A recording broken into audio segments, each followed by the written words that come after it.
আসসালামু আলাইকুম প্রিয় দর্শক, অন্য মঞ্চের আলাপচারিতায় আপনাদের সকলকে স্বাগত জানাচ্ছি। সালাম এবং শুভেচ্ছা নেবেন।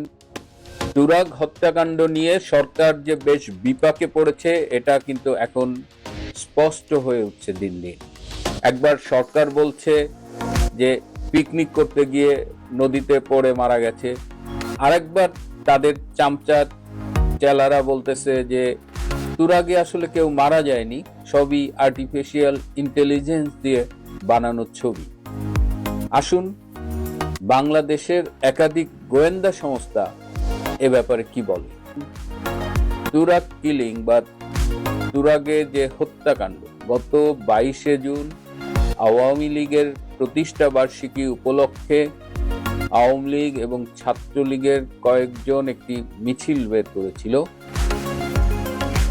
বাংলাদেশে এখন এমন হয়েছে যে মিটিং মিছিল করলেও তাকে লাশ হতে হয়। আজকে একজন মুক্তিযোদ্ধা ফোন করেছিলেন, সিডনি গিয়েছিলাম, বাংলাদেশ আওয়ামী লীগের প্রতিষ্ঠা বার্ষিকীর অনুষ্ঠান ছিল, সেখান থেকে ফেরার পথে সেই শ্রদ্ধেয় মুক্তিযোদ্ধা ফোনে বললেন যে বাংলাদেশে এসব কি হচ্ছে, প্রতিদিন একাধিক লাশ পড়ছে। তো তারই ধারাবাহিকতায় আমরা দেখলাম যে তুরাগে 7 জন ছাত্রলীগ কর্মীকে গুম করা হয়েছে এবং তার মধ্যে 3 জনের লাশ তুরাগ নদীতে ভেসে উঠেছে। সেই লাশগুলোর গায়ে নির্যাতনের চিহ্ন ছিল। বাকি 4 জন এখনো গুম। ধারণা করা হচ্ছে যে তাদেরও হত্যা করা হয়েছে, তবে তাদের লাশ এখনো খুঁজে পাওয়া যায়নি।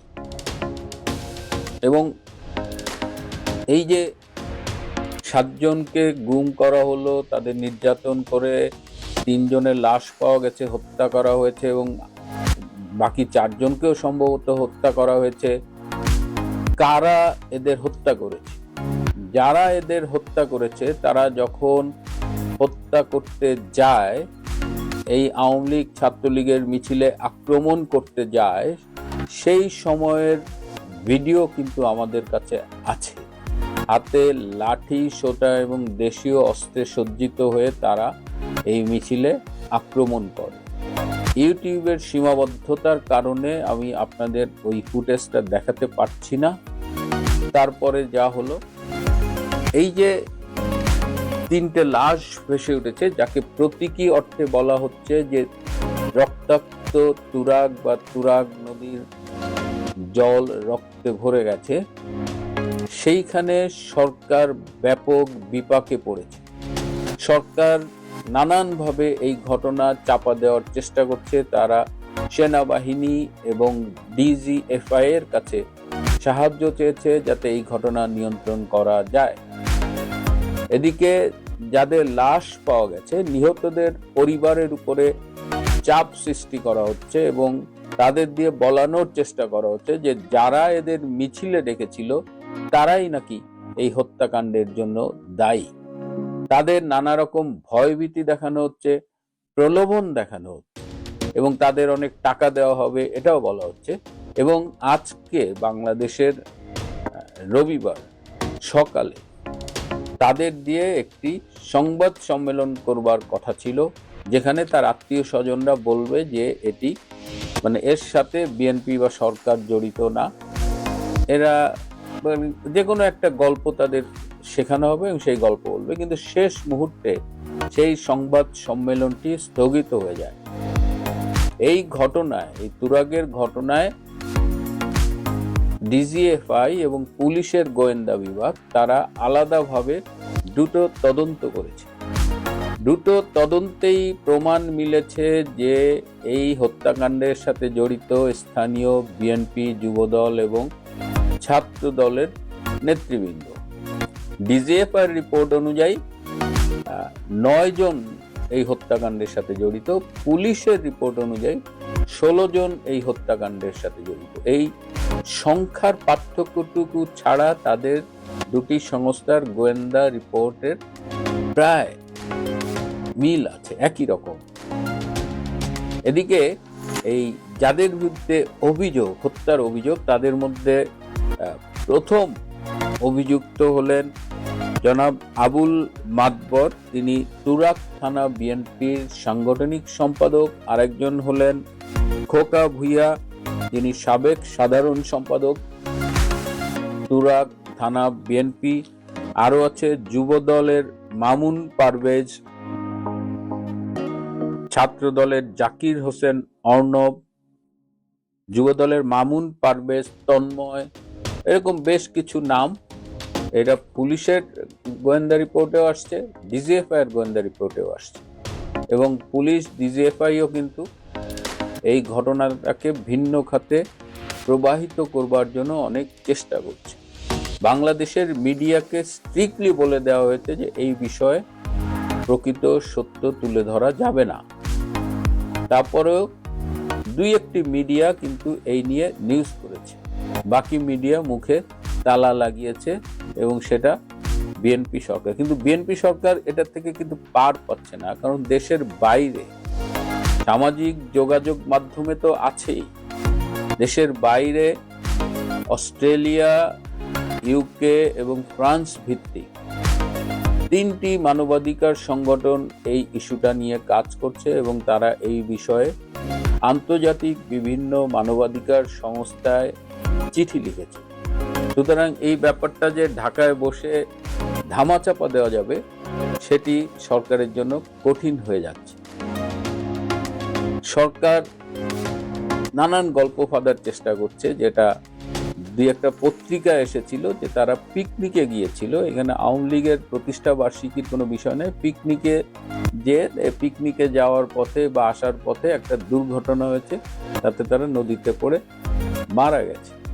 আবার কোন কোন দালাল সাংবাদিক, ডলারের কাছে আত্মা বিক্রয়কারী, যারা বর্তমানে বাংলাদেশের বাইরে আছে, এরকমও আছে, তারা বলছে যে তুরাগে কোনো ঘটনাই ঘটেনি, সবই নাকি আর্টিফিশিয়াল ইন্টেলিজেন্স দিয়ে ছবি টবি এগুলো বানানো।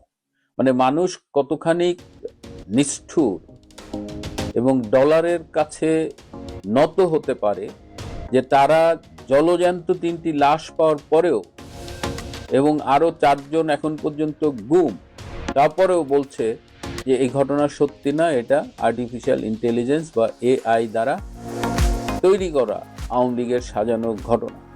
সারা দেশে কিন্তু ছি রব উঠেছে, এবং এই ঘটনা সরকার সামাল দিতে পারছে না। সে যতই চেষ্টা করুক আইন শৃঙ্খলা রক্ষাকারী বাহিনী, সেনাবাহিনী দিয়ে ধামাচাপা দেবে, সেটি পারছে না। তার উদাহরণ হলো সকালে প্রেস কনফারেন্স ক্যান্সেল করতে বাধ্য হয়েছে। যে কথা বলছিলাম যে দেশের বাইরে বিভিন্ন সংগঠন কিন্তু এখন অনেক সক্রিয় হয়েছে।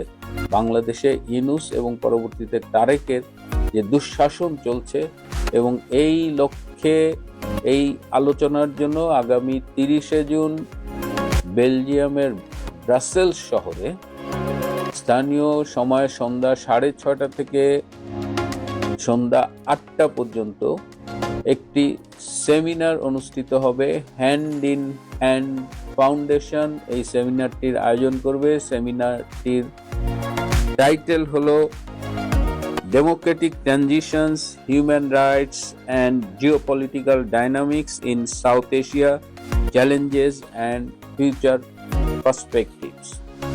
এখানে বাংলাদেশ নিয়েও অনেক আলোচনা হবে, বাংলাদেশের ডেমোক্রেটিক ট্রানজিশন, বাংলাদেশের হিউম্যান রাইটস এবং ওভারঅল সাউথ এশিয়ার জিওপলিটিক্যাল সিচুয়েশন। এবং এখানে বক্তা হিসেবে উপস্থিত থাকবেন আন্তর্জাতিক খ্যাতিসম্পন্ন কূটনীতিক এবং মানবাধিকার সংস্থার কর্মীরা। সেমিনারটি অনুষ্ঠিত হবে ইউরোপিয়ান পার্লামেন্টে।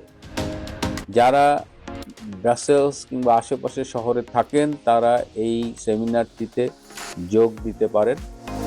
আমার ধারণা যে এটি খুবই ফ্রুটফুল একটা সেমিনার হবে। বাংলাদেশের সাবেক প্রধানমন্ত্রী শেখ হাসিনা দিল্লিতে আছেন 1 বছর 11 মাস জন্য।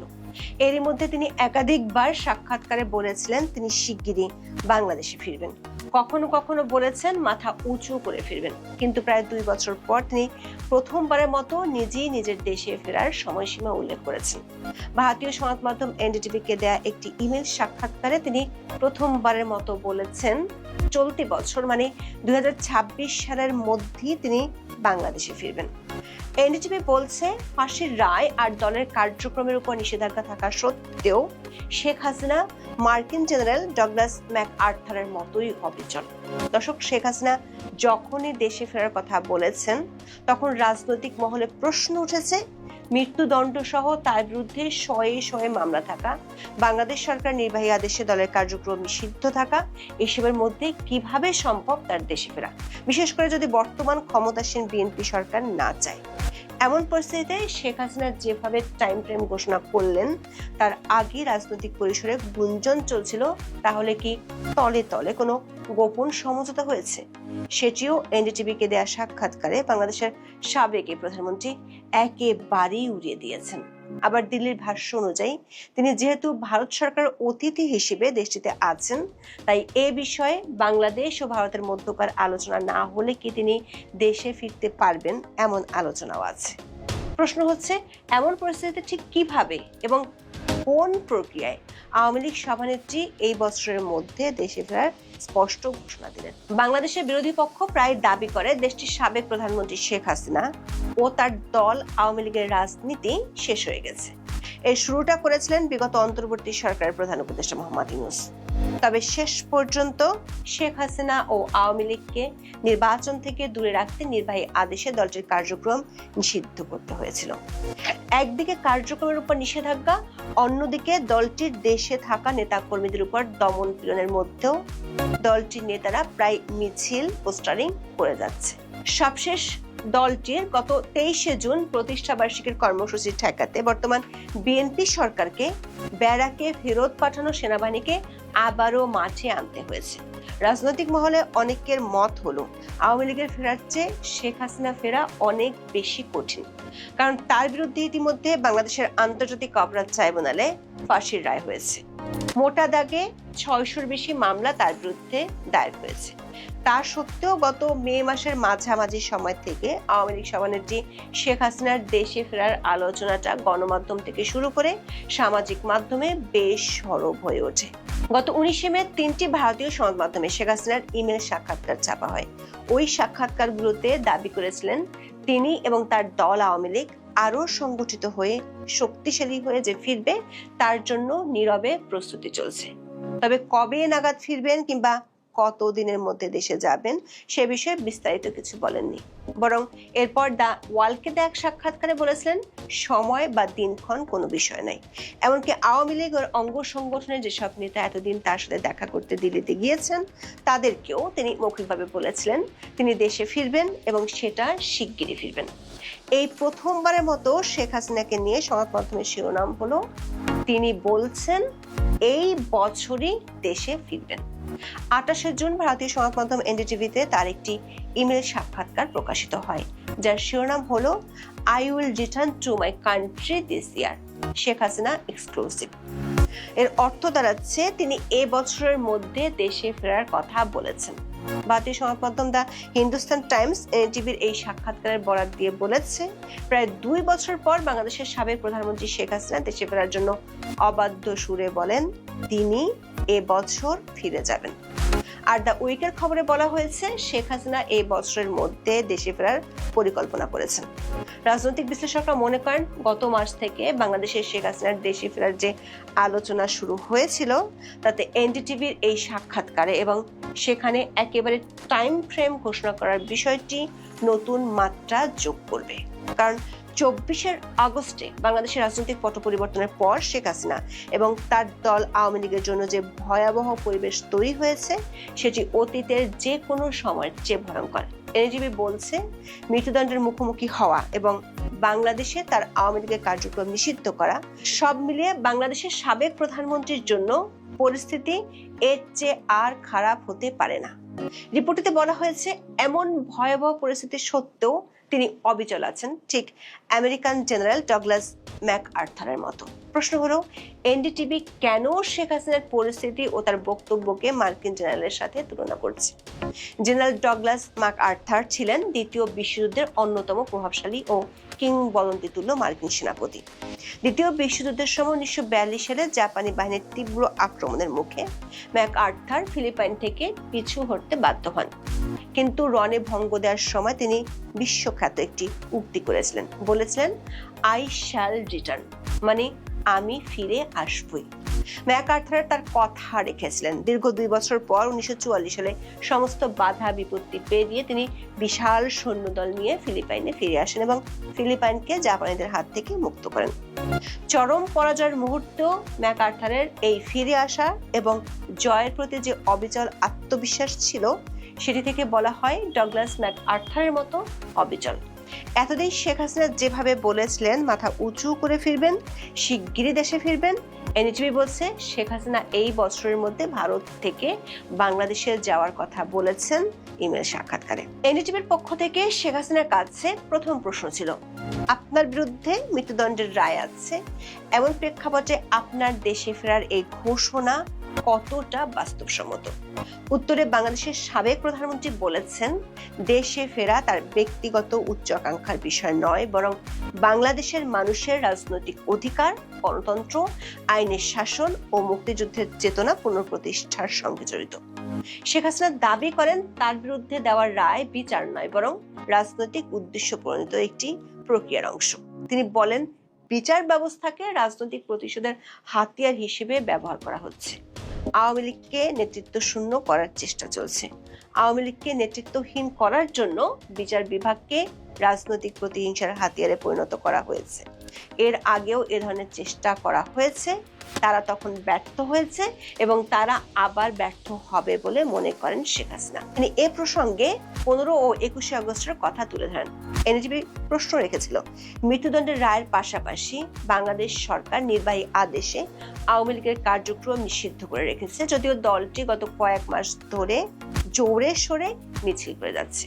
আবার দলটির নেতাকর্মীদের বিরুদ্ধে হাজার হাজার মামলা আছে, কিন্তু এমন পরিস্থিতিতে অদূর ভবিষ্যতে তার দলের জন্য রাজনৈতিক পুনরুদ্ধার কতটুকু সম্ভব? উত্তরে শেখ হাসিনা বলেছেন, আওয়ামী লীগের রাজনৈতিক পুনরুদ্ধার কোন সরকার অনুগ্রহের উপর নির্ভর করে না, এটা নির্ভর করছে জনগণের উপর। তিনি বলেছেন, অবৈধ নিষেধাজ্ঞার মাধ্যমে তারা হয়তো আওয়ামী লীগকে মঞ্চস্থ নির্বাচন থেকে দূরে রেখেছিল, তারা হয়তো দলীয় কার্যালয় বন্ধ করে দিয়েছে, তারা সাময়িকভাবে রাজনৈতিক কর্মকাণ্ড দমন করতে পারে, কিন্তু তারা জনগণের হৃদয় থেকে আওয়ামী লীগকে মুছে ফেলতে পারেনি। যে কারণে আওয়ামী লীগ ইতিমধ্যে আবার জেগে উঠতে শুরু করেছে। এই জেগে ওঠার নজির হিসেবে শেখ হাসিনা বলছেন, বাংলাদেশের আইন শৃঙ্খলা রক্ষাকারী বাহিনীর এত নির্যাতনের পরও প্রতিদিনই সারা দেশের বিভিন্ন জেলা, উপজেলা, ইউনিয়ন ও এলাকায় আওয়ামী লীগের সমর্থনে মিছিল হচ্ছে। আওয়ামী লীগের কর্মী ও সমর্থকদের পাশাপাশি সাধারণ মানুষ স্বতঃস্ফূর্তভাবে এসব মিছিলে যোগ দিচ্ছেন বলে তিনি দাবি করেছেন। বলেছেন, মায়েরা তাদের সন্তানদের পাশে দাঁড়িয়ে তাদের সাহস ও সমর্থন দিচ্ছেন, এগুলো আওয়ামী লীগ আবার উত্থানের লক্ষণ। আওয়ামী লীগ সভানেত্রী বলেছেন, বর্তমান সরকার আচরণ নিজেই প্রমাণ করে তারা আওয়ামী লীগের সাংগঠনিক শক্তিকে ভয় পায়। এজন্য তারা আওয়ামী লীগের প্রতিষ্ঠাবার্ষিকী অনুষ্ঠান বন্ধ করতে সেনাবাহিনী, বিজিবি ও পুলিশ মোতায়েন করেছে। এটা তাদের দুর্বলতার লক্ষণ। শেখ হাসিনা দাবি করেছেন, আওয়ামী লীগকে বল প্রয়োগ করে দমন করা যায় না।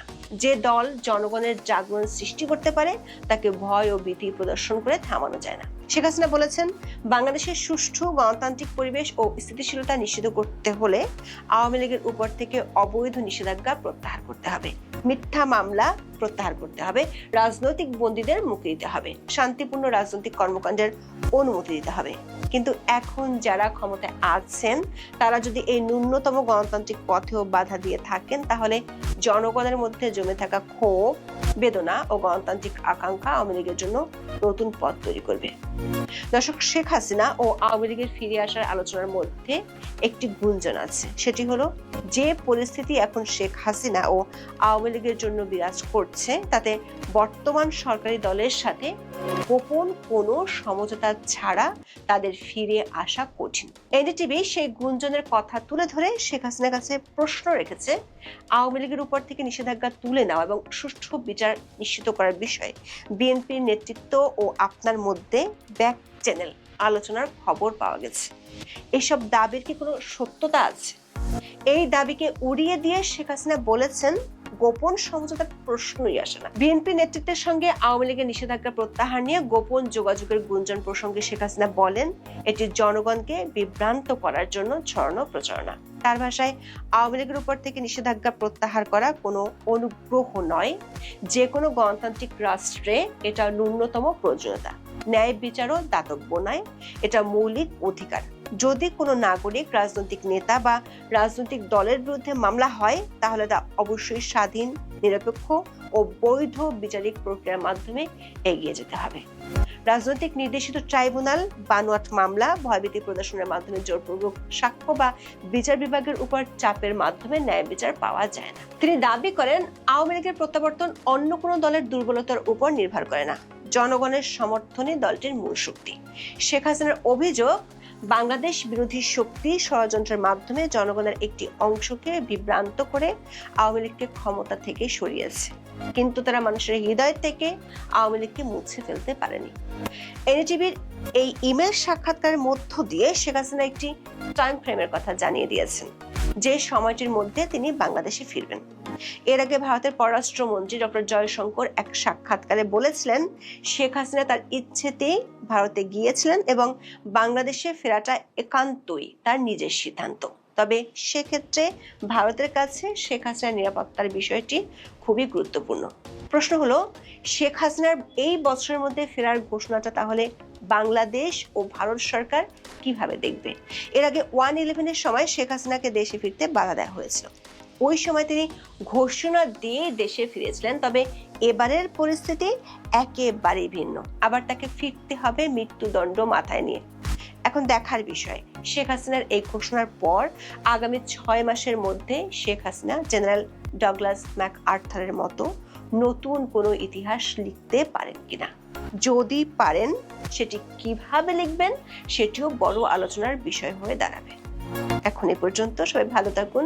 আমাদের প্রবলেমটা হলো যে, আপনি নিশ্চয়ই হয়তো দেখেছেন যে কিছু সামাজিক যোগাযোগ মাধ্যমে একটা ভিডিও ছাড়া হচ্ছে যে আমাদের সেনাবাহিনী নারে তবে আল্লাহ আকবার বলে প্যারেড করছে, কিন্তু আমরা যারা এই অডিও ভিজুয়াল বিষয়টা বুঝি, আমরা এটা ভালো করে পরীক্ষা করে দেখেছি। যেহেতু আমার স্টুডিও আছে, আমি স্টুডিওতে দেখেছি, এটা অডিওটা ঢুকে দেওয়া হয়েছে ওই ভিডিওর সাথে। তার মানে ষড়যন্ত্রটা কার বিরুদ্ধে? হ্যাঁ, আর্মির বিরুদ্ধে একটা ষড়যন্ত্র। এবং সরকারকে এখন বিদেশি বিনিয়োগ আনতে হবে। প্রধানমন্ত্রী গেলেন চীনে বিনিয়োগ আনতে, অথচ চীনে এই পতাকা ব্যান। তো চাইনিজ কেউ তো এই পতাকা দেখলে বিনিয়োগ করবে না, বাংলাদেশে কেউ বিনিয়োগ করবে না। আপনি তো জানেন যে জান্নাতের টিকিট বিক্রিকারী দল তো বলেছিল 3 দিনে সরকারকে ফেলে দিবে। তো এখন তারাই যদি এটার পিছনে থাকে, এটা বা তারা যদি নেই, তার গ্যারান্টি কোথায়? বা ইউনূস নিজেই এসব করছে না, তারই বা গ্যারান্টি করতে? তার লোকেরা তো আগে করেছে।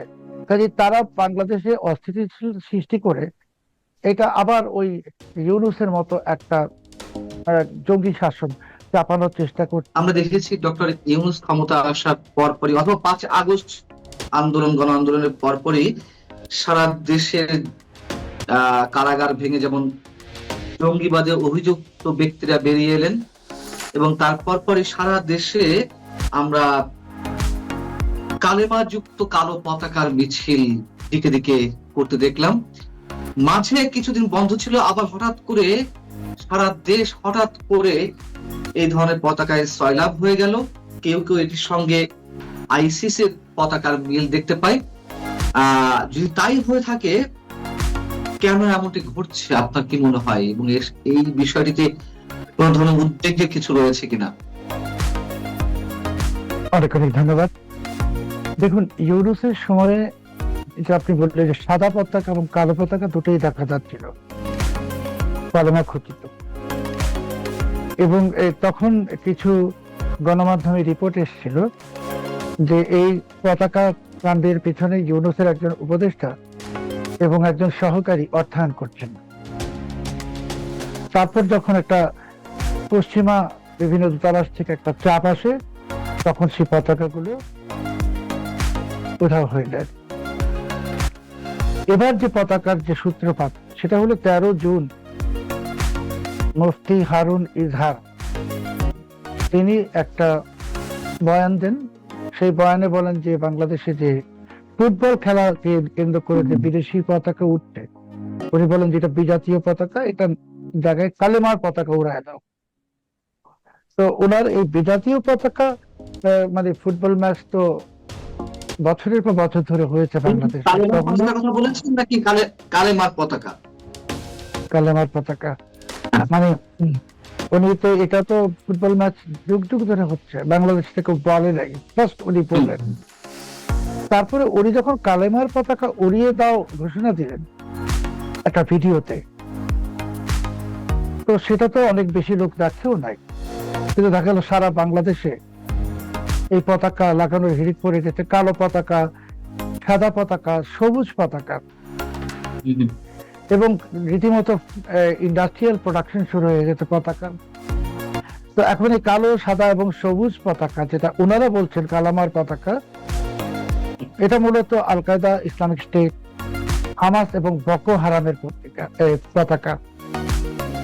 আর তারা যে ব্যাখ্যা দিচ্ছেন মানুষকে কালেমার পতাকা, কালেমের পতাকা বলে কোনো কিছু নাই। হযরত মুহাম্মদ সাল্লাল্লাহু আলাইহি ওয়াসাল্লামের জামানায় কোনো পতাকা কালেমার পতাকা ছিল না। তখন ত্রিকোণাকৃতির সবুজ পতাকা ছিল, সাদা পতাকা ছিল, তো সেখানে কোনো কিছু লেখা ছিল না। সবচেয়ে ইন্টারেস্টিং ঘটনা হলো যে এই পতাকাগুলো যে ক্যালিগ্রাফি ইউজ করা হচ্ছে, সেটা হলো এক্স্যাক্টলি আল কায়দা, ইসলামিক স্টেট, বোকো হারামের যে ক্যালিগ্রাফি, সেটাই ইউজ করা হচ্ছে। এখন মুফতি হারুন ইজহার সাহেব যখন কালেমার পতাকা উড়াতে বলছেন, মানে বাংলাদেশে এরপরে কেউ কেউ বলছে একদিন বাংলার আকাশে কালেমার পতাকা উড়বে, মানে তারা খেলাফত প্রতিষ্ঠার পথে যেতে চাচ্ছেন। তো এই কালেমার পতাকা নিয়ে মুফতি হারুন ইজহার যদি, এই কালেমার পতাকা নিয়ে মুফতি হারুন ইজহার যদি সৌদি আরব যান বা অন্য কেউ যান, তো ওনাকে বিমানবন্দরে গ্রেফতার করা হবে। এটা শাস্তিযোগ্য অপরাধ। সৌদি আরবে, যেটা ইসলামের জন্মভূমি, সমস্ত আরব বিশ্বের সবচেয়ে বড় মুসলিম দেশ ইন্দোনেশিয়াতে আপনি যদি এই পতাকা উড়ান, পুলিশ আসবে, পতাকা নিয়ে যাবে, আপনাকে জিজ্ঞাসাবাদ করবে। ইউরোপের সব দেশে এই পতাকা ব্যান। তো আপনি মানে বিশ্বের সবচেয়ে বড় মুসলিম দেশ ইন্দোনেশিয়া, সেখানে এই পতাকা উড়ালে পুলিশ এসে পতাকা তো নিয়েই যাবে, ইন্টারোগেট করবে। এটার কোনো এক্সাম্পল আছে যে এই পতাকা? এটা তো আইন। আপনি যদি এটা সার্চ দেন ইন্দোনেশিয়ার আইন, ফ্ল্যাগ নিয়ে, আপনাকে এটাই দেখাবে, এটাই আইন। সৌদি আরবে এখন যেটা বড় রিস্ক হতে যাচ্ছে, যে ইনারা যে একটা উন্মাদনার সৃষ্টি করছেন পতাকা লাগিয়ে, আল্লাহ না করুক সৌদি আরবে বা মধ্যপ্রাচ্যের কোনো দেশে যারা প্রবাসী শ্রমিক আছেন, ওনাদের কেউ যদি একটা পতাকা ওড়ান বা একাধিক পতাকা ওড়ান, তাহলে তো এই পতাকা ওড়ানোর অপরাধে হাজার হাজার বাংলাদেশিকে গ্রেফতার করা হবে। এবং কারণ কি মনে করে যে আইসিস সম্পৃক্ত কোন ধরনের সিম্বলিক বিষয়?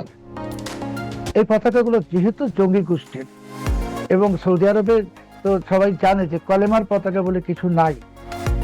আপনি বলবেন যে সৌদি আরবের জাতীয় পতাকাতেই তো কলেমা লেখা আছে, ওইটা উড়াইতে পারবেন। কিন্তু এই কালার গুলো, সাদা কালো কালার গুলো পার্টিকুলার, এবং যে ফন্টটা, এই ফন্টটা, এগুলো ওই জঙ্গি গোষ্ঠীগুলোর ফন্ট।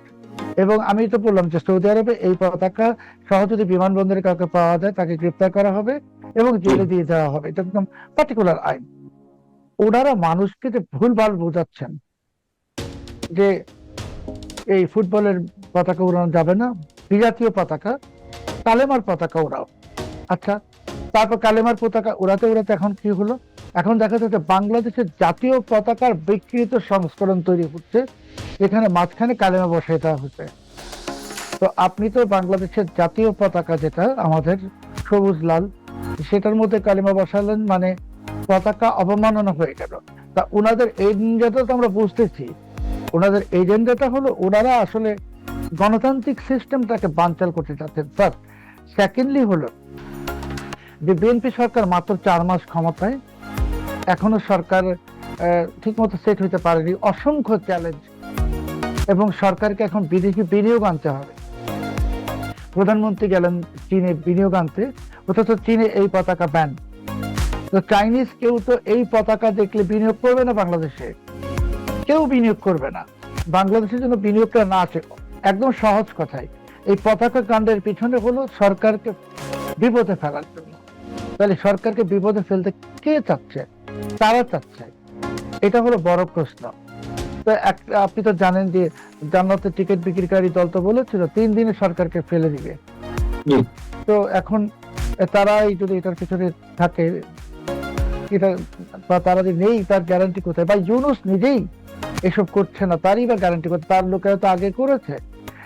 এইগুলো মুফতি আজহার যিনি, ইনি কে? ইনি হরকতুল জিহাদ সংশ্লিষ্ট, ওনার সাথে লস্করে তৈয়বার কানেকশনের অভিযোগ আছে। উনি অ্যারেস্ট হয়েছেন ওই অভিযোগে। উনি আমেরিকান এবং ভারতীয় দূতাবাসে বোমা হামলা চালানোর ষড়যন্ত্র করার দায়ে গ্রেপ্তার হয়েছেন, এবং সেটা নিয়ে এই মার্কিন দূতাবাসে এবং ভারতীয় দূতাবাসে সিকিউরিটি বাড়ানো হয়েছিল।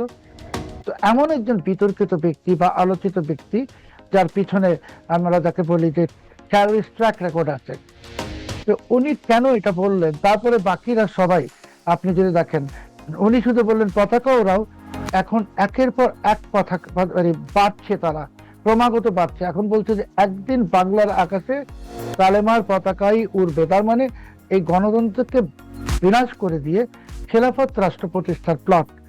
এখন খেলাফত রাষ্ট্র প্রতিষ্ঠার প্লট তো তুরস্কেও হয়, রিজেপ তাইয়েব এরদোয়ানের দেশে। কিন্তু রিজেপ তাইয়েব এরদোয়ানের দেশেও এই ফ্ল্যাগ ওড়ানো নিষেধ, সিরিয়াতে নিষেধ, ইয়েমেনে নিষেধ, কুয়েত, কাতার সব দেশে এটা নিষেধ। আপনি দেখবেন আজকে জাতিসংঘের যে টেরেসা মেনন, তিনি আইডিপির সঙ্গে দেখা করে উদ্বেগ প্রকাশ করেছেন। কালকে অন্য পশ্চিমা দেশগুলো উদ্বেগ প্রকাশ করবে। তারপরে কি হবে? বাংলাদেশের জন্য একটা খুব বাজে কোনো পরিণতি আসবে। তা আমাদের প্রবলেমটা হলো যে আপনি নিশ্চয়ই হয়তো দেখেছেন যে কিছু সামাজিক যোগাযোগ মাধ্যমে একটা ভিডিও ছাড়া হচ্ছে যে আমাদের সেনাবাহিনী নারে তবে আল্লাহ আকবার বলে প্যারেড করছে। কিন্তু আমরা যারা এই অডিও ভিজুয়াল বিষয়টা বুঝি, আমরা এটা ভালো করে পরীক্ষা করে দেখেছি। যেহেতু আমার স্টুডিও আছে, আমি স্টুডিওতে দেখেছি, এটা অডিওটা ঢুকে দেওয়া হয়েছে ওই ভিডিওর সাথে। তার মানে ষড়যন্ত্র কার বিরুদ্ধে? হ্যাঁ, আর্মির বিরুদ্ধে একটা ষড়যন্ত্র, দেশের বিরুদ্ধে একটা ষড়যন্ত্র। আর্মি মানে সার্বভৌমত্ব, আর্মির বিরুদ্ধে একটা ষড়যন্ত্র, দেশের বিরুদ্ধে একটা ষড়যন্ত্র, তারপরে পুরা একটা সরকারের বিরুদ্ধে তো অবশ্যই একটা ষড়যন্ত্র। এটা ছোটখাটো বিষয় না, এটা হাসি তামাশের কোনো বিষয় না, এটা আমি বলবো একটা সন্ত্রাসী চক্রান্ত। আপনি বলতে চাচ্ছেন যে খেলাফত রাষ্ট্র কায়েমের জন্য বিশেষ একটি সাম্প্রদায়িক গোষ্ঠী যেমন চেষ্টা চালিয়ে যাচ্ছে দেশের অভ্যন্তরীণ এবং আন্তর্জাতিক নানান ধরনের কানেকশনের মধ্য দিয়ে, এবং সেটির সাথে এক ধরনের উন্মাদনা সৃষ্টি করার চেষ্টা করা হচ্ছে। সেনাবাহিনী যে প্যারেড করছে তার সাথে একটি ফেক অডিও লাগিয়ে দিচ্ছে, নারায়ে তাকবীর, আল্লাহু আকবার, এই ধরনের কোনো স্লোগান লাগিয়ে দিচ্ছে। এই দুটির সাথে সম্পৃক্ততা কিভাবে হতে পারে? আমরা এই ভিতরে কোনো সমীকরণ কিভাবে দাঁড় করাবো? যারা যারা এই পতাকাকে প্রমোট করছেন, এরা কিন্তু কেউই গণতান্ত্রিক পদ্ধতিতে বিশ্বাস করে না। এরা সবাই খেলাফত প্রতিষ্ঠা বা খেলাফত পদ্ধতিতে বিশ্বাসী। এখন বাংলাদেশকে আক্রান্ত করলে তো আমার সশস্ত্র বাহিনীকে আক্রান্ত করতেই হবে, কারণ সশস্ত্র বাহিনী তো সার্বভৌমত্বকে প্রোটেক্ট করবে। তারা এক ঢিলে 2 পাখি মারতে চাচ্ছে। এবং দেখুন যে কত বেপরোয়া ওরা, যে এই ভিডিও যেটা আপনিও দেখেছেন, এখানে একটা ফেক অডিও লাগিয়ে দিয়ে চালিয়ে দিল। কিন্তু এই ফেক অডিওটা একটা কনসিকুয়েন্সেস আছে, মানে বিদেশিরা সবাই বুঝবে এটা ফেক, কিন্তু বাংলাদেশের মানুষকে এক ধরনের বিচ্ছেদ জজবা তৈরি করে দেওয়া, যে আর্মিও আমাদের সঙ্গে আছে, আর্মিও নারায়ে তাকবীর স্লোগান দিচ্ছে, মানে আসলে বিষয়টাকে উৎসাহিত করা যে তোমরা জিহাদি হও। কিন্তু এটা আমার মনে হয় যে সেনা যে আপনার জনসংযোগ বিভাগ আছে, ওনাদেরও একটা দায়িত্ব আছে একটা বিবৃতি দেওয়া, এটা ফেক। কারণ এটা না হলে অযথা একটা জনমনে বিভ্রান্তি সৃষ্টি হচ্ছে। সবথেকে বড় কথা হলো পতাকা, এই পতাকা নিয়ে এটা কোনো ছোটখাটো বিষয় না, এটা আন্তর্জাতিক চক্রান্ত। এবং এই সমস্ত দুষ্টুমি করতে করতে যদি এরা আরো বড় কিছুর ষড়যন্ত্র করছে কিনা, কারণ আমি এটা বললাম যে এই মুহূর্তে মনে হচ্ছে যে বাংলাদেশের সাথে যে মার্কিন যুক্তরাষ্ট্রের কবজা থেকে বের হয়ে এসে নতুন কিছু করার যে একটা উদ্যোগ গভর্নমেন্ট নিয়েছে, চীন হোক আর যেখানেই হোক, এটাকে বাধাগ্রস্ত করার জন্য, এটাকে সাবোটেজ করে দেওয়ার জন্য এটা হইতে পারে। না, আপনি বলছেন যে ওই দুষ্টুমি শব্দটা ইউজ করলেন, একটা হালকা মনে হচ্ছে আমার কাছে। সেটা হচ্ছে যে জঙ্গিবাদী কার্যক্রমের সঙ্গে যুক্ত এরকম অনেকেই তো জামিনে ছাড়া পেয়েছেন ডক্টর ইউনূসের সময়, কেউ কেউ কারাগার ভেঙে বেরিয়ে এসেছে 5 আগস্ট আন্দোলনের পরপরই। তাদের বিশেষ মানে তারা যে মতাদর্শ বিশ্বাসী, বিএনপি সরকারকে বিপদে ফেলা বা না ফেলা, বাংলাদেশকে বিপদে ফেলা কিংবা না ফেলা, সেটা হয়তো অটোমেটিক্যালি পরোক্ষভাবে হয়ে যাবে, বিপদে পড়ে যাবে সবাই। কিন্তু তারা যে মতাদর্শ বিশেষ সেটাই এস্টাবলিশ করতে চাইছে কিনা অনেক আন্তর্জাতিক কোনো কানেকশনের মাধ্যমে। দেখুন, আপনি যেটা এই মাত্র বললেন যে তারা কেউ কেউ জেল ভেঙে বেরিয়ে গেছে, কেউ কেউ জামিনে বের হয়েছে, ওরা কিন্তু সবাই ইউনূস প্রশাসনের প্রতি কৃতজ্ঞ। কারণ ওরা জানে যে ইউনূস প্রশাসন দীর্ঘমেয়াদে ক্ষমতা থাকতো, তাহলে তাদের ওই গোষ্ঠীটার শক্তি সামর্থ্য বাড়ত, যেটা বিএনপি একটা নির্বাচিত সরকার বা যে কোনো নির্বাচিত সরকার এটাকে অ্যালাউ করবে না। কাজে তারা বাংলাদেশে অস্থিতিশীল সৃষ্টি করে এটা আবার ওই ইউনূসের মতো একটা জঙ্গি শাসন চাপানোর চেষ্টা করছে। দেখুন, শুনলে খুব অপ্রিয়, সত্যি কথাটা কি যে আল কায়দা বলেন আর ইসলামিক স্টেট বলেন, তার স্রষ্টাকে মার্কিন যুক্তরাষ্ট্র, CIA। তালেবানদেরকে অস্ত্র কে দিয়েছিল? আমেরিকা দিয়েছিল পাকিস্তানের মাধ্যমে। তারপর পাকিস্তানের মাধ্যমে আমেরিকা আল কায়দা সৃষ্টি করেছে, ইসলামিক স্টেট সৃষ্টি করেছে। পৃথিবীতে যত জঙ্গি গোষ্ঠী দেখেন, বোকো হারাম বা আরো যা যা দেখেন, এটার পিছনে যখন ভালো করে খুঁজবেন আমেরিকা। কারণ ওদের এজেন্ডাটা হলো যে এই যে গোটা মুসলিম জাতিকে, যেটা বিশ্বের এখন দ্বিতীয় বৃহত্তম ধর্ম এবং এটা দ্রুত গতিতে বড় হয়ে যাচ্ছে, 2030-এর মধ্যে 35-এর মধ্যে ইসলাম ধর্ম বিশ্বের 1 নম্বর ধর্ম হবে। ইসলামকে বদনাম করায় দেওয়া, আটকায় দেওয়া, এটার জন্য জঙ্গিবাদ। তো আপনাকে আমি তো ইঙ্গিতই দিলাম যে যারা চায় না যে বিএনপি বা বাংলাদেশের সঙ্গে চীন বা অন্য কোনো দেশের সম্পর্ক হোক, তারা করতে পারে। আর এই সমস্ত যেগুলো দেখতেছি আমরা, আল কায়দা যাই দেখতেছেন, এটার পিছনে কিন্তু CIA। কারণ আমি ছোট্ট উদাহরণ আপনাকে দিব, খুবই ছোট উদাহরণ, যে আপনি আল কায়দা বলুন, বোকো হারাম যাই বলুন, ওরা তো অস্ত্র ব্যবহার করে। অস্ত্রটা বিক্রি করে কে? Western military industrial complex. তো এইগুলো তাদের সৃষ্ট, তাদের অস্ত্র বিক্রির একটা মাধ্যম হলো এরা। এদেরকে তো মোবিলাইজ বাংলাদেশে ওরাই করবে যাদের নিয়ন্ত্রণে এরা। আমরা হয়তো বাহ্যিকভাবে মনে করি আল কায়দা আমেরিকার বিরুদ্ধে, ব্যাপারটা এরকম না।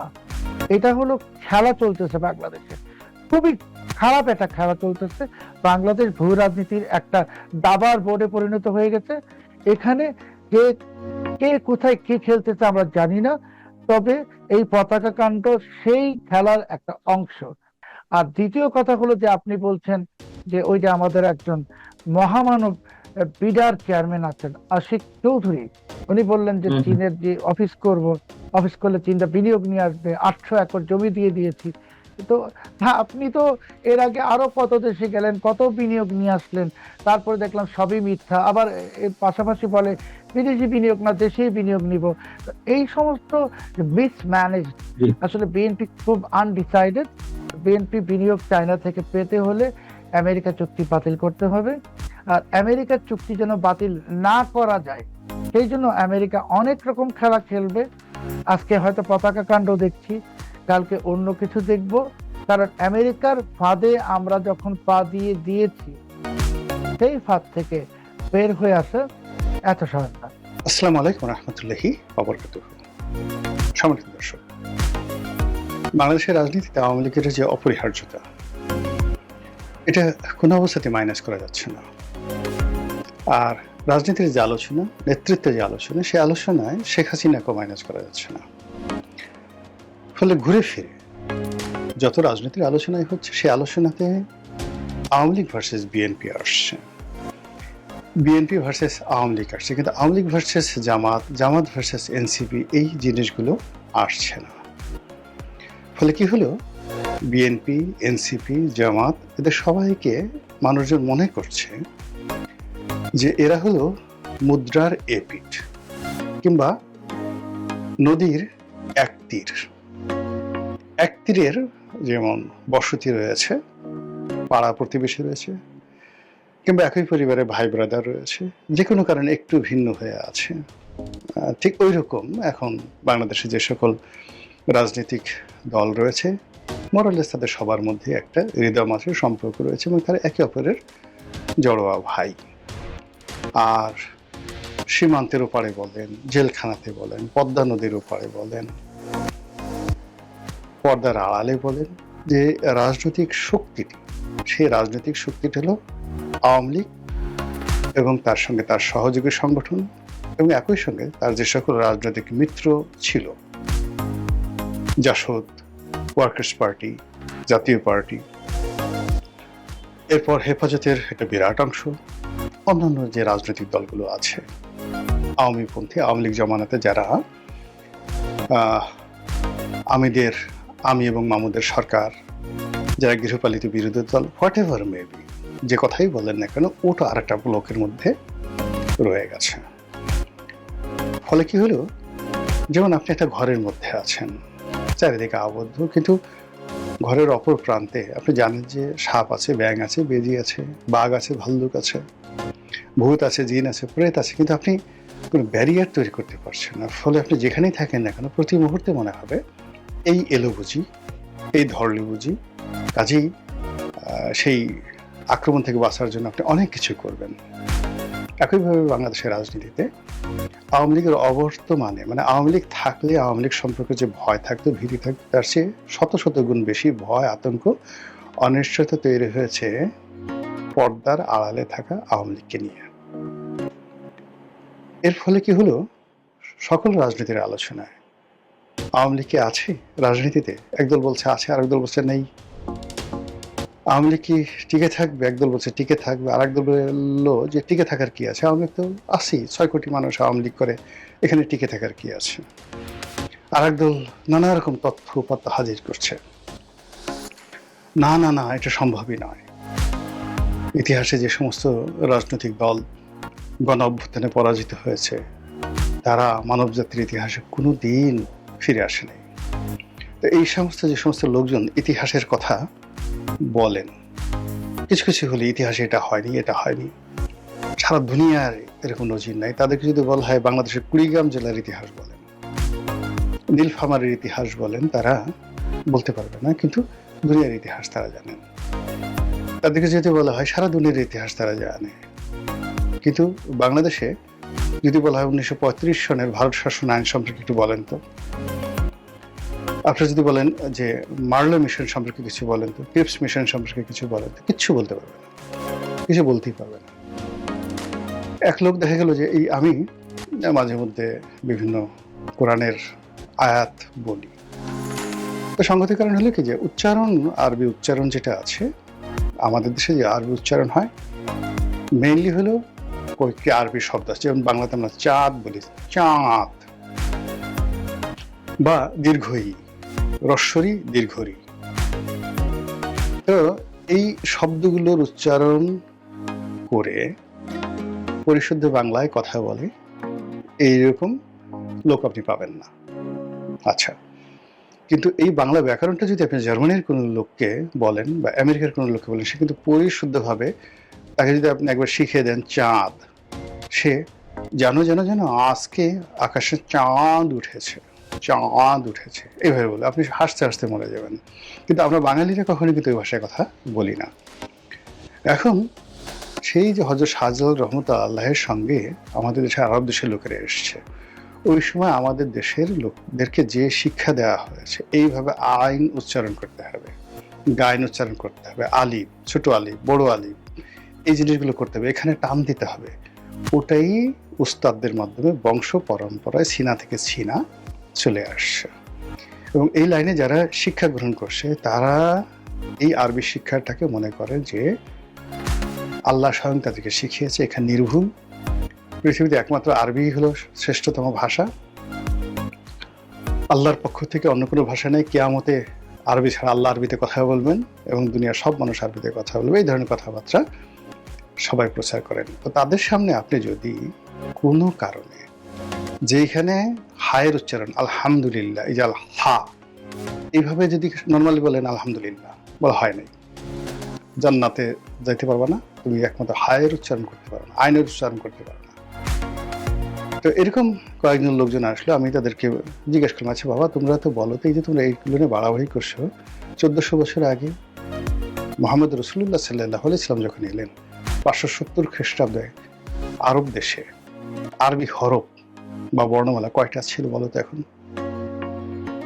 সঙ্গে সঙ্গে মুখ হয়ে গেল। আমি বললাম যে এই যে তোমরা যে কথাগুলো বললো, আজকে যে কোরআন শরীফটা লেখা হচ্ছে, এটা কত খ্রিস্টাব্দে এই প্রথম এই বর্তমান যে ফরম্যাটটা আছে, এই ফরম্যাটটা ছিল বা এই ফরম্যাটটা মানে তৈরি হয়েছে, বলতে পারবে না।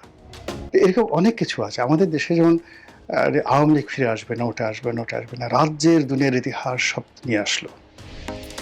কিন্তু যে ইতিহাসটা তাদের জানা দরকার, যে বিষয়টি তাদের জানা দরকার, যে একটা মানুষের রাজনীতির যে বোধ বুদ্ধি কেন এবং কিভাবে আসে, কেন একটা মানুষ আওয়ামী লীগ করে, কেন একটা মানুষ জামাত করে, কেন একটা মানুষ এনসিপি করে, এই যে ডিফারেন্ট যে তার চিন্তা ফিলসফি, এটা মানুষের হৃদয় মন মস্তিষ্ক থেকে কেন এবং কিভাবে আসে, এই জিনিসটা আমি আজ পর্যন্ত কারোর সাথে আলাপ করে, যাদের সাথে আলাপ করছি, কেউ বলতেই পারে না। জানি এই ধরনের একটা প্রশ্ন যে আপনি আওয়ামী লীগ কেন করেন, বলেন আওয়ামী লীগ যখন করেন তখন আপনার মস্তিষ্কের মধ্যে কি ধরনের যাকে বলা হয় রসায়ন হয়, তারপর বিএনপির কথা শুনলে আপনার মস্তিষ্কের মধ্যে কি ধরনের রস পড়ে, চোখের কি সমস্যা হয়, পর্দা কিভাবে নাচে, এই কথা বললে চিন্তা করে যেটা বেকুব এই ধরনের একটা প্রশ্ন হলো। বিএনপির কথা শুনলে আওয়ামী লীগের লোকজনের রাগ হবে, আওয়ামী লীগের কথা শুনলে বিএনপির লোকজনের রাগ হবে, এটা তো স্বাভাবিক। কিন্তু এর মধ্যে যে মনস্তাত্ত্বিক, সাইকোলজি, বিজ্ঞান, রসায়ন, ফিজিক্স, কেমিস্ট্রি আছে, এবং এটার ভিত্তিতেই ভবিষ্যৎ রাজনীতি নির্ধারিত হয়। এই বিষয়গুলো নিয়ে আমাদের যারা রাজনীতির ময়দানে বক্তব্য দেই, আমরা প্রায় সবাই এই বিষয়গুলো জানি না। না জানার কারণে এই কোনোদিন আওয়ামী লীগের লোকজন বলতো তারেক রহমান মরে গেলেও বাংলাদেশে আসতে পারবে না, বিএনপি শেষ, কিয়ামত পর্যন্ত আসতে পারবে না। এখন বিএনপি, তারেক রহমান কেন ক্ষমতায় বলেন, আওয়ামী লীগ কোথায়? যে কারণে তারেক রহমান ক্ষমতায়, একই কারণে ভবিষ্যতে শেখ হাসিনা ক্ষমতায় আসবে, এবং একই কারণে ভবিষ্যতে জয়, পুতুল, ববি এরাও ফিরে আসবে। এবং এই যে ধারাবাহিকতা, সেই ধারাবাহিকতার কারণে আপনি চিন্তা করেন কত হাজার বছর আগে মুসা নবীর জমানাতে যে ফেরাউন নীল নদের মধ্যে ডুবে মরেছে, সেই লাশ কঙ্কালটি ফ্রান্স আনবে মিশর থেকে পরীক্ষা করার জন্য, জাস্ট একটা ল্যাবরেটরি টেস্ট। কিন্তু মিশর বলছে যে নো, তোমরা আমাদের দেশের রাজাকে নিচ্ছ, ইতিহাসের সবচেয়ে সেরা রাজাকে নিচ্ছ, ফেরাউন রামসিস দ্য গ্রেট। কাজেই তাকে অভ্যর্থনা জানাতে হলে তোমাদের এয়ারপোর্টে এসে তোমাদের প্রেসিডেন্ট ফ্রাঁসোয়া মিতেরাঁ, ফ্রান্সের প্রেসিডেন্ট, তাকে রিসিভ করতে হবে, রাজুকেও সেলুট দিয়ে রয়্যাল গার্ড দিয়ে তাকে গ্রহণ করতে হবে, এবং তাকে আবার সেই রয়্যাল গার্ড দিয়ে মিশরে পাঠাতে হবে। এটা যদি রাজি হও তাহলে মিশর পাঠাবে, আদারওয়াইজ পাঠাবে না। ফ্রান্স রাজি হয়েছে এবং সেই ঘটনা ঘটেছে, এবং আমি নিজে সেই দৃশ্য ভিডিও ফুটেজ দেখার সৌভাগ্য আমার হয়েছিল। তো এই কাজ মিশর কেন করলো? একটা কঙ্কালের সাথে তার রাজকীয় ব্যবহার করতে হবে, এই যে আনুগত্য। আমরা বাংলাদেশে বসে ফেরাউনকে এত গালাগালি করি। আমি যখন প্রথম মিশরে গেলাম ওদের স্টেট গেস্ট হিসাবে, এয়ারপোর্টে আমাকে যে রিসিভ করতে এলো, আমি তাকে সবাইকে জিজ্ঞেস করলাম যে তোমাদের মহাকালের ইতিহাসে তোমরা সবচেয়ে ফাদার অফ নেশন বলো বা যাকে সবচেয়ে বড় রাজা মনে করো, সম্রাট মনে করো, হুইজ হি, কে সে? সে বললো রামসিস দ্য গ্রেট, ফেরাউন রামসিস দ্য গ্রেট।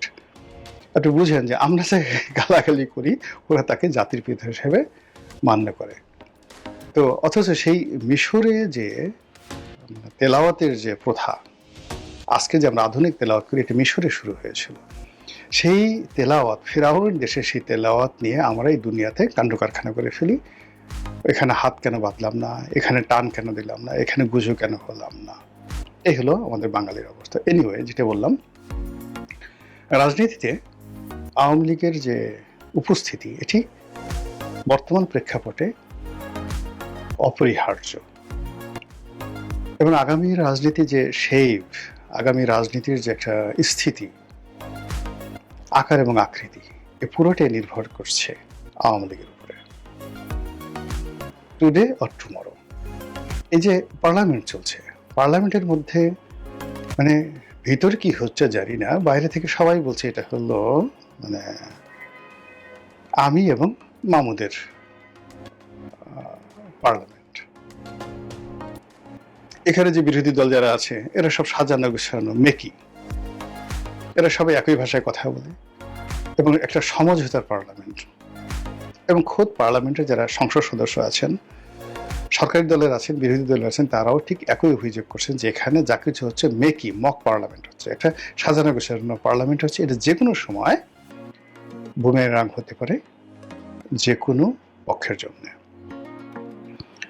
যারা বিরোধী দলে আছেন তারা প্রচন্ড রকম ইমেজ সংকটে পড়ছেন এবং সেই ইমেজ সংকট কাটানোর জন্য তারা নানা রকম আবল তাবল কথা বলছেন। সরকার বিরোধী, আজ ফাটিয়ে ফেলেঙ্গা, কাল ফাটিয়ে ফেলেঙ্গা, মেরে ফেলেঙ্গা, রাস্তা কাঁপায়েঙ্গা, তারপর গণঅভ্যুত্থান করেঙ্গা, বিপ্লব করেঙ্গা, ছুঁড়ে ফেলে দেঙ্গা, ইত্যাদি ইত্যাদি নানা রকম কথাবার্তা বলছে। পাবলিক বলছে মোনাফেক, বিশ্বাস করি না, বিশ্বাস করি না। তো বুঝেন ব্যাপারটা। তো এই যে একটা অবস্থা, সেই অবস্থার মধ্যে রাজনীতির যে ভারসাম্য, সেই ভারসাম্য বা নদীর পানিতে যে মিষ্টি পানি থাকে, সমুদ্রে যে লবণাক্ত পানি থাকে এবং উভয়ের মধ্যে মিষ্টি পানি এবং লবণাক্ত পানির মধ্যে একটা সীমারেখা থাকে। সেই সীমারেখা ভঙ্গ হয়ে যায় কখন? যখন উজান থেকে পানি না আসে, ফারাক্কা বাঁধ নির্মাণ করা হয়, তখন সমুদ্রের পানি এসে চাঁদপুর পর্যন্ত চলে আসে। বঙ্গোপসাগরের পানি চাঁদপুর পর্যন্ত চলে এসে সমস্ত নদীর উপকূলের ভূমিকে তারা লবণাক্ত করে ফেলে। ফসল, ফল ফলাদি সব নষ্ট হয়ে যায়, জীববৈচিত্র্য নষ্ট হয়ে যায় এবং যাচ্ছে। ফলে কি হলো, আমরা এই যে লড়াই করছি, যুদ্ধ করছি, সারা দুনিয়াতে এখন পানির জন্য সবাই হাহাকার করছে, যুদ্ধ করছে, এই ফ্লোটা ঠিক রাখতে চাচ্ছে। তো পদ্মা নদীর, ব্রহ্মপুত্র নদীর, বিভিন্ন নদ নদীর, তিস্তা, এর যে উজান থেকে যেন পানির প্রবাহটা ঠিক আসে এবং আমরা যেন লবণাক্তের হাত থেকে বাঁচি, মরুকরণের হাত থেকে বাঁচি। একটা সময় সাহারা মরুভূমি পৃথিবীর সবচেয়ে সুন্দর সভ্যতার পাদভূমি ছিল। নদী ছিল, সমুদ্র ছিল, জনবসতি ছিল, রাজা ছিল, বাদশা ছিল, সব ছিল। এখন সেটা পুরো মরুভূমি। একইভাবে এখন বাংলাদেশ যেভাবে পড়েছে, আগামী দিনে বাংলাদেশ যদি এটা মরুভূমি হয়ে যায়, এটা অস্বাভাবিক কিছু না। সুন্দরবনের কোনো অস্তিত্ব থাকবে না, যেভাবে আগে একসময় সুন্দরবনের অস্তিত্ব ছিল না। তো রাজনীতিতেও তদ্রূপ ভারসাম্য দরকার। ভারসাম্য যদি নষ্ট হয়ে যায় তাহলে আর রাজনীতি থাকবে না। এটা সকলের জন্য মারাত্মক ব্যর্থতা। আর তারই প্রেক্ষিতে ঘুরে ফিরে বারবার শুধু এই যে রাজনীতির যে ভারসাম্য, এক পক্ষে বিএনপি, জামাত, এনসিপি এবং এদের মধ্যে যে সখ্যতা, বিএনপি জামাতের সাথে সখ্যতা দীর্ঘদিনের, এনসিপির সাথে জামাতের সখ্যতা সাম্প্রতিককালের, আর তারা সবাই মিলে শেখ হাসিনার বিরুদ্ধে লড়াই করেছে, সংগ্রাম করেছে, ম্যাট্রিকুলাস ডিজাইন করেছে, আন্দোলন, লড়াই, সংগ্রামে নানা রকম গোপন সলা পরামর্শ করেছে, একে অপরের জায়গা পর্যন্ত এদের মুখস্থ। কাজেই সেখানে দাঁড়িয়ে বিরোধ হয় না, যে বিরোধ হয় সেটা হলো অভিনয় হয় এবং সেই অভিনয় দীর্ঘদিন চালানো যাবে না।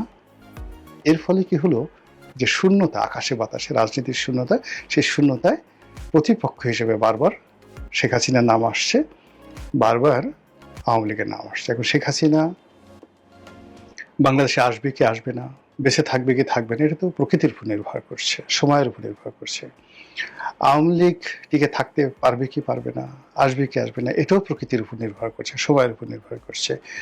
Matter of survival. এই পৃথিবীতে 10 কোটি বছর আগেও মানুষ ছিল, 10 কোটি বছর আগে মানুষ ছিল। ইভাল নোয়া হারারির একটা সাম্প্রতিক যেটা বিখ্যাত বই, যে এই মানুষের মধ্যে শত শত প্রজাতি ছিল, এখন বিভিন্ন রকম প্রজাতি আছে, অন্যান্য প্রাণীর মধ্যে মানুষের মধ্যে প্রজাতি ছিল। এত প্রজাতিকে পিছনে ফেলে কেন আজকের আমরা এই প্রজাতিটি টিকে রইলাম এখন পর্যন্ত? এটা উনি বোঝানোর চেষ্টা করেছেন। ইভেন বিজ্ঞান যেটা বলেছে যে আমরা যখন ইরেকশন হয়, বীর্যপাত হয়, তখন মেয়েদের যোনি পথ থেকে সেই পুরুষের যে বীর্য জরায়ুর পথে ছুটতে থাকে কত বিলিয়ন, মানে বিলিয়ন বিলিয়ন যাকে বলা হয়, সেই শুক্রাণু ছুটতে থাকে জরায়ুর দিকে, সবাইকে পরাজিত করে। যে আমরা যারা বেঁচেছি, একটা মাত্র শুক্রাণু সেখানে ঢুকতে পারে জরায়ুর মধ্যে, আর জরায়ুর মধ্যে যেই ঢুকে যায় জরায়ু বন্ধ হয়ে যায়, বাকি শুক্রাণুগুলো অকেজ হয়ে যায়, মরে যায়, হাও মাও করে চিৎকার করে মরে যায়, আর ওটার সঙ্গে ডিম্বাণু সেই একত্র হয়ে এরপরে মানবের ভ্রূণ তৈরি হয়। তো বোঝার চেষ্টা করেন আমাদের জন্মই হয়েছে প্রতিযোগিতার মাধ্যমে, দৌড়ের মাধ্যমে। তো এখানে জীবনটাও দৌড়ের উপর থাকতে হবে, প্রতিযোগিতার মধ্যে থাকতে হবে। এখানে আরাম আয়েশ করতে গেলেই সমস্যা হয়ে যাবে। ফলে এই যে রাজনীতিতে এখন যারা আরাম এবং আয়েশের স্বপ্ন দেখেছেন, তাদের পরিণতি ওই আওয়ামী লীগের মতো হবে। আওয়ামী লীগও কিন্তু এরকম ভাবে সেই 2014 পর থেকে বা 16 পর থেকে তারা এই আরাম আয়েশের কথা চিন্তা করেছে, প্রতিদ্বন্দ্বিহীন একটি রাজনীতির অঙ্গন তৈরি করার চেষ্টা করেছে। এবং সেই অর্থে শেখ হাসিনা যদি সফলতা ধরেন, আইয়ুব খানের সফলতার চেয়েও বেশি, কিন্তু at the end of the day তিনি কিন্তু সাস্টেন করতে পারেননি। সেই অতীত ইতিহাস থেকে যদি বর্তমানে যারা কুশীলা বলেছেন তারা শিক্ষা নেন, আমাদের সকলের জন্য কল্যাণ। আসসালামু আলাইকুম রহমতুল্লাহি ওয়া বারাকাতুহু।